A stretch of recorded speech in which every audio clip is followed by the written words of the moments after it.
Hey guys, welcome back to Jason Unleashed. Jason Carter here. Hi, good to see you. Another episode for you with a really cool person, kind of a drag race reunion here because my guest is one of the most talented, hardest working, prolific, unique, compelling people that I've had the chance to work with and know personally. And he is Willam. And a lot of people love Willam. He has millions of followers and subscribers across all social media platforms. And there's a reason why he is so interesting, right? And we're going to talk to him tonight. He's going to be in the chat in just a bit. So if you guys have any questions, holler. But let's bring Willam in. Incredible guy. And we're going to have an awesome conversation, see what Willam's been up to. Boom. Going live. This episode is sponsored by the Blairisms. My shirt is by the Blairisms. Go to their website, theblairisms.com, and bam, Willam! Hello? Wait, can you hear and see me? Yes. Your face. I'll let you get adjusted. Good luck. How you doing? I'm pretty good. Just finishing my drag. This outfit is it's classic. It's quintessential Willam. Yeah, I was inspired by Drag Race Canada. How so? Jimbo, or no, Lemon. Lemon did JoJo Siwa. And so I was like, let me do a ponytail, just something fun for the kids. Well, thank you for being on the show. It's good to see you there. How have you been hanging in there in quarantine? So far so good. Thumbs up. Thumbs up, thumbs up. Staying busy, of course. I'm all hands. Well, it's always good to see you. Oh my gosh, Willam, you are so busy. Congratulations on season 6 of The Beatdown. The content you create is never ending. You have so many different ways of delivering Willam to your close to 3 million followers and subscribers across all social media platforms. It's like your well of creativity never ends. Where does that unrelenting drive come from? No one will hire me for anything. I wouldn't pass a background or a piss test, so I kind of just have to keep doing my own thing. And yeah, that's where I've gone from there. Anytime someone said no, I'm like, okay, I'll just do that myself. How about that? Well, how about that? Well, where there's a Willam, there's a way, right? You Suck Less is the name of your book. Why was it so important for you, though, to really bet on yourself? I mean, I think out of the hundreds of drag queens and people in the business that have come through, you have been so successful, and I think one of the best people who has been able to really build a brand and beyond beat drag, show people that you're talented in so many. You can act, you can sing, you're Emmy nominated. Why was it important to make sure that the public saw that? Modeling. What's that? Anal, oral, modeling. But seriously, like, you've definitely been able to be successful outside of just one box. Was betting on yourself? When did you decide to say, hey, I need to put myself first and F the industry? I mean, I can't try to get in someone else's box, especially with Shangela and what she charges for shipping rates nowadays. So I've kind of always just like not knowing what I was doing and just gone from gig to gig, and like those gigs eventually like became like a career somehow. Like, I don't know. I'm just happy to be here. I don't really plan much, and I didn't make a concerted attempt to like do my own thing. It's just that nobody else was hiring me, so what the fuck was I supposed to do? Right. The aesthetic of Willam is ever changing. Like Willam, every time I see you, and I remember we first worked together on Chow Down, which, you know what, people, Taco Boys. yeah, people still, well, and the amount of Chick-fil-A that was on set that day, Willam, was criminal, freaking criminal. But Well, people, remember we had trash first, and we were going through the trash to pull out wrappers. Then they're like, "This is too disgusting." I think they found a shoe or something. yeah, but it was such a cool shoot. And first of all, thank you for having me on that shoot, because you just reached out and was like, yo, I think you're dope. Do you want to come shoot a video with me? Here's the address. I'll pay you. Here's some free food. Have fun. So thank you for taking a risk on an unknown pit crew guy 10 years ago. Well, bitch, I just knew that I'd seen on the show that you hadn't worn shoes ever. So I was like, all right, I'll bring him to a pool. And it's okay not to wear shoes at a pool. So that's where we did it. You know, it's funny you bring that up because Leslie Jones from SNL is always throwing shade about how the pit crew doesn't wear shoes. But could you imagine us walking into the workroom with like some Chuck Taylors on or some Converse? It wouldn't be right. It would look weird. No, the exact opposite. I'm calling OSHA on you. It's not a safe workplace. And blink twice if RuPaul told you to say that. No. Anyway, so I want to ask you about your Quibi show, Fashion is a Drag. We saw an episode; it was up, and then it's. Are you guys still filming it? What's going on with that? Post-production is a bitch. They have to get rid of all these wrinkles. So I think they're just hand coloring it like Madonna's Eyes in the Rain video, remember? Yeah. Like, rain, feel it on my fingertips, feel it Feel on it on my. and your love's cut down. That was the only Madonna song I didn't like. Is that wrong? Because I mean, like, no, actually, there's quite a few Madonna songs I don't like, but that was one that's at the top of my list. I feel like some of her '90s ballads were a total miss. Yo, I don't like Live to Tell. That's my favorite song. What do you mean you like Live to Tell? Leave meeting. Hold on. Hey, Willam, check out this shirt I'm rocking. It's from a group called. It's from a place Bitch, called. I got her brother. It's like the universe aligned for the Jacksons to be with us today. Yes, Look it's at from that. That's God. He's here. Look at God. It's from the Blairisms and it's different incarnations of Janet, but it's savage, classy, bougie, and ratchet from that Megan Thee Stallion song. I'm a savage. Yeah. So it's cute, but I have to give them a shout out. They're sponsoring our show tonight, so I want to make sure we put them on. Willam, Yeah, real thick for him. do you ever do you ever worry about being too real and too honest, because you are someone who doesn't shy away from saying how you feel, and you're someone who doesn't shy away from speaking your truth? Are there ever times where you're like, you know what, damn, I shouldn't have said that? Or are you always constantly confident in how you feel and what you put out there? You know, that's a good question, and no, I don't regret anything. And where does that come from? Like, who instilled that confidence in you? Because even people that are light years older than you still struggle with standing in their truth. Well, sometimes I've learned that it's easier to like have friends and realize that they're like not perfect instead of being right and alone on your own. So like I just stand up for what I believe in, and if other people want to do other stuff, they can do that, but I might say something. Because it's my prerogative. But like standing, I'm sitting right now. As far as I knew this interview was going to be the leaps and turns, because you're the hardest interview, but you're also so freaking compelling.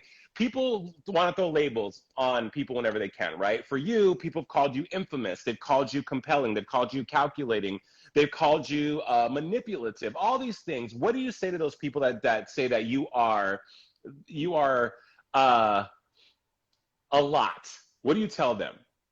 I try to focus on the people that enjoy me, because it's easier and more productive than putting energy into assholes. Yeah. Or yeah, so that's what I do. I don't really think about those people. I learned that it's not productive for me, my head. I get mad and then I like look down at my phone and start to type, and then I'm like, your posture sucks. These people are making you a worse person by the minute. Log off. I've taken a big note from Alaska to like leave some stuff out, because like sometimes people are just looking for a reason no matter what. And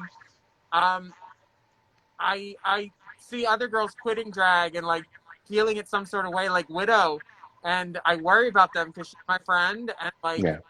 I think that there's a large power in not giving people the digital access, because they mistake that for, oh, my voice needs to be heard. I don't like Right. her, and tell her. So logging off, it's just like it does a lot. Like you can't be on 24/7. I know, true. A lot of water, making sure I cleanse my skin at night. You know, the basics. You're right about that, though. I think, doing this show daily allows for me to be online daily, and I do realize what the toll that takes on you. And it's kind of indirectly, right? Because before you know it, you're inundated with all this stimulus and all these opinions from people, and it comes to a point where you're just like, no, it's too much. But for you have, like I said, millions of people, like all the people that are celebrating you right now in the comments. Willam for president. You're a total goddess. People love you, and also you exist in a space that has some toxic fans. how do you practice self-care? Like what does Willam do to restore his well and his well of well-being? I like acid. I like Molly. I like shrooms. I like coloring. I like bright lights. I like being outside, and I like music. I listen. My best friend is a DJ Pasta Body, and his music is always like gets me in a good mood. Like he'll play like the Whitney Kygo one, that one mix, or like Heartbreaker. He like the new Robin. Like so much good music is out there right now. The Troye Sivan stuff, Megan, Saweetie, City Girl. Like there's so much good music out there. I kind of like music to inspire me and think of new stuff, and then like drugs, stuff to rise in further than it was. You know, I haven't done LSD yet, but like, you know, why not try it? Why? Hey, life is short, right? If COVID's taught us anything, it's why not, life is short. Do what you can, live your best life quickly as you can, right? That. Well, so you do a lot. As I say, you have the Race Chaser podcast. You have your own YouTube channel. You're an entrepreneur. You have businesses. That business acumen. Did you come from a family that instilled that in you? Because you work hard. You work very hard, and on top of that, you still manage to stay like how do I say this? One, you're very Beautiful. talented. Well, Beautiful. yes, young and ageless, Mariah Carey, yes. But no, but you're brutally and immensely talented, and you hone your craft. We've seen that in many episodics you've done, and everything you've done from movie from film to television. How do you still hone all What the? films though? So you were in The Star Is Born. That's all. That's the only one I wanted to hear about. Thank you. Okay, well, and you ad-libbed the whole thing. Bradley Cooper was impressed by you and Chandler's ad-libbing, which I'm not surprised by. I'm not surprised by that because we've been seeing you in your element for years. It just took that movie, which wasn't my favorite, by the way, but it took that movie for more people to see it. But how do you hone those chops, though? I just say yes to opportunities when they were presented to me by like comedian people at like the Renberg when I was doing Mismatch Game with Dennis Hensley, and I feel like I was able to like become quick by doing bingo and dealing with drunk people. That's so I just keep going forward. But the thing with Shangela and Bradley, that was just him letting us be drag queens and trusting that like he hired the right people for the job, and he did. Yeah. Shangela's a steamroller. She can get through any scene and just fill it with stuff. And then she was like, she and I worked together so many times, so it was like kind of secondhand for us. Like it was a mini challenge, and we won. Right. Well, hey, and also your quote, "Thank you, hire me." It's like point blank period, right? He has it. So, the state of drag. You have been successful in an industry that it's ever changing, especially now when your season of Drag Race 2011, 2004, I'm sorry, 2004, season 4, I apologize. And a lot has happened in regards to the industry and how we consume drag and how we consume entertainment with social media and whatnot. When you look at drag now, prior to COVID, but even in 2020, what goes through your head? How do you feel about how drag has changed and how it's evolved? Do you feel like some of the kids are becoming famous too quickly? Do you feel like some of the kids are not ready? What do you say about the state of drag in 2020? I have no feelings on someone else's journey with their drag, like right now, because everybody's being so judgmental, can't say nothing about nobody. I love everybody. But 2020 drag is revolutionary. It's changing, it's adapting, it's finding new ways to be out there. I've been on the internet for a while, so I was kind of like, business as usual for me. I do 2 videos a week on YouTube, and like this is what I've been doing for years. But I'm happy to help any girls that need a ring light or an Apple box or something. So I've been trying to do my part in this thing. But I also think the added attention on us means more responsibility. We're held to the coals a little bit more. We should be more responsible. We should be doing fundraising, all kinds of anything you can to help. Mark, Alaska and I have been doing fundraisers with Race Chaser for like trans housing, some bail funds, and lots of other things that we don't know how as white people we can help fix, but we know that like if we spend our time like putting money in the right pockets, they can do the good, and we can repair some of the things that the United States has done to people of color. Right. Well, with that said, thank you, first of all, for your contributions, because I think if you have a platform, you should be able to use it. But allyship in regards to people of color, I mean, it's been a many a conversation about how black queens of color are treated, and let's take it outside of the scope of drag. Just being an ally to your black brothers and sisters, what are some of the conversations you've had with other queens about Black Lives Matter and the state of our country and how that's affecting them? I'm doing Dita's show on September, I think, 29th. Dita Ritz from Chicago, my season 4 sister. And I looked at the flyer and I was like, I am the whitest bitch here. I'm just going to do like my Taylor Swift mix. I can't wait to see the show. But I'm trying to say yes to opportunities and support anybody. So, whatever color you are, I'll hopefully be in your show and get some tips. Well, But I've had some tough conversations with family where I'm not really talking to some people right now, because it's like if a marginalized group doesn't get the support it needs. I mean, I'm not like some sort of like cultural like professor or something. I don't know the words for it, but like marginalized people need to support other marginalized people, because like, if you don't stand up for them, will they stand up for you? And like everybody deserves the same thing. So right. I didn't think through this ponytail as I thought it would. I mean, it's giving me Desperately Seeking Susan vibes right now. I'm kind of here for it. Never mind.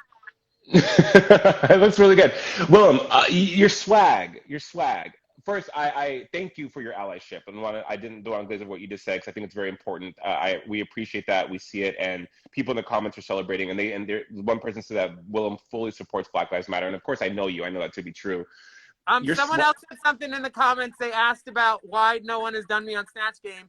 They don't want queens doing other queens on Snatch Game now. It's like a new rule. FYI. I saw some kid named Scott asking the question. Oh, shoot. I didn't even know that. Hey, the more you know. Educating a brother on his own show. Willem, you're from Philadelphia, from Philly, from the East Coast. You have so much swag, and I don't think people realize that. Like, just how you're like, how you exist is so multi-layered and so multifaceted that it blows my mind sometimes, from your music to even your aesthetic. Like what you're wearing today, only you would go on a live in full costume and drag and do an interview like this, making decisions when it comes to your drag and your aesthetic. Do you struggle sometimes with what you want to be, or is it just a feeling you get and you say, this is what I'm doing? No, I don't struggle. I kind of just find something that I want to wear, and then like I figure out what color that is, and then I figure out what color to do my eyeshadow on my lip. Then I put it all on and find a wig, and then I whatever. I don't really struggle. I just wear exactly what I want. It's pretty easy. I think my style is just like fit on shit. I was for Halloween this year. The idea this year was for me to do drag. Everyone's like, Jay, why don't they put the pit crew in drag, or why haven't you been in drag? You should be Leslie Jones. Because we what? You should be Leslie Jones. I Just should go be out with the Twitter. I should be Leslie. But what? So should I be Leslie with like kind of like the flat top Leslie, a bald Leslie? I don't think I could pull off do Leslie from when she was a judge. She wore a blue jumpsuit and the pony with the yeah, girl, that. But who's gonna beat my?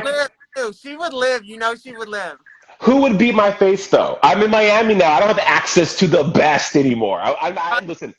There's a painter down there. His name's The Vanity Diaries. He lives in Miami. I've talked to him on IG. He's sickening. There's plenty of people down there that can paint. Don't worry. Dope. Okay, I'm gonna give it a thought and I'll update you, because the whole tucking thing, it will be a really meaty tuck. 1, 2. I think tucking has become, and correct me if I'm wrong, tucking is like an acquired comfortability where you have to do it more. It's like bottoming. The more you do it, the easier it gets, right? Or it doesn't get easier at all. I feel like tucking is a drama, honestly. No. No.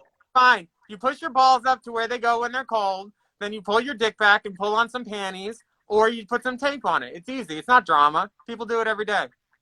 Right. Multiple times. I have yet to do that. That's the one fear I'm afraid of in going in drag. Because my lock the door. Let's do it. Lock the door. Lock the door. Lock the door. I know, Will. I know you're busy. You again of everything you've done and all your success. What's next for you? Where will you ever hang up the wigs and say, you know what, I'm done. I'm walking away from drag. Not until all the small children are scared. What does that mean? I mean, look at this face. Well, it's incredible. I would like to see the real Willam face. What kind of lash do you have on today? Girl, don't try. I'm full on Valentina-ing under here. Are you? Why? Do you know this is a lip sync? Please remove your face mask. Girl, I'm one of the only people to not go home after winning. I don't have to lip sync. Fine, fine. But seriously, though, you've done so much. Where do you see yourself, and what have you not accomplished? You've written a book, you have music, you have a successful YouTube channel, you have merch, you have a career, you have a legacy. How are we adding to that legacy? I want to open a strip club. Okay, boom. Fine. 4 nights a week fags, like Swingin' Richards. 1 night a week lesbians. 1 night a week T-girls and trans. 1 night a week a drag show. And Alaska already said she wants to be house mother whenever I get the club. So if anybody rich out there is listening, I got a business plan. I got a PDF. I got a fucking, what's it called? What's that thing called? A website? No, a proposal. Oh, I was like, a website? Okay, so seriously, Willam, you want to open an LGBTQ plus positive centric club, and I can see that. And I mean, you have such an amazing business acumen. I could see that also being successful. I just want to run some hoes. Well, you could do that. I think that's in your future. Will you ever return to music? Yeah. I just don't know when. It's hard to do. There's like so many steps. Right, I know. Creating an album and recording it takes a long time. And what about more acting? I mean, like again, all the episodes you've done, every appearance you've made for the last 20 years, it seems like, movies. Is that in the cards? Girl, it's like my family says to me stuff like, you should do more movies. And I'm like, great, why didn't I think of that? Like, I say yes to anything. Like, the last major part I got on a TV show was because someone else said no, because they thought it was transphobic. So I got it. Yeah. Not to bring up the Leah Michelle thing, but I'm going to, only because your slide in on Twitter was like that night when that news broke, when that night was like people all over the world were calling in sick to work the next day because it was just this endless barrage, this deluge of like, oh my God, admissions about someone's experience with this person. Did you hesitate about talking about it, or was it just like, boom, ready, set, go? No, and I only said something because I was talking to my friends. I wasn't trying to, like, Alex is my friend. I'm friends with Kevin.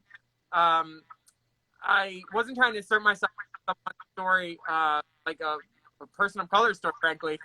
I was talking to my friends about my experience with her on that set, and it wasn't good.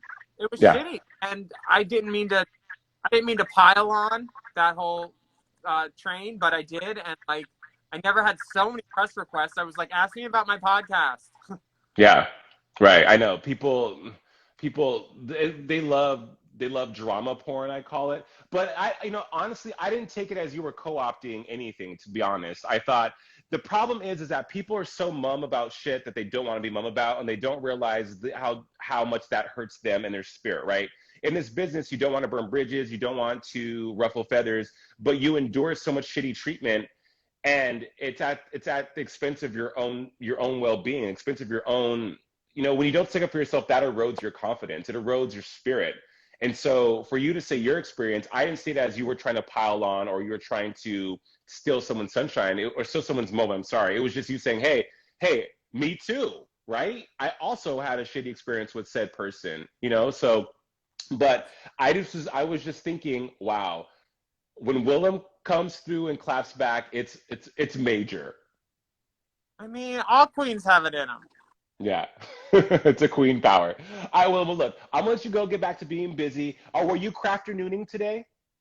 Oh my God, I love crafternooning. I wasn't, but I was getting ready to do one. Like for tomorrow. Okay, well, if you do one, can you do one in my honor and tag me in the video? Sure, I'm gonna work on a Halloween one. Boom, boom. And when I get in drag, you will be the first to know.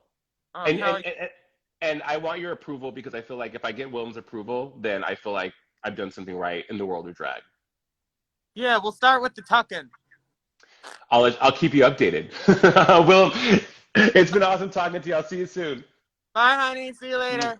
Bye.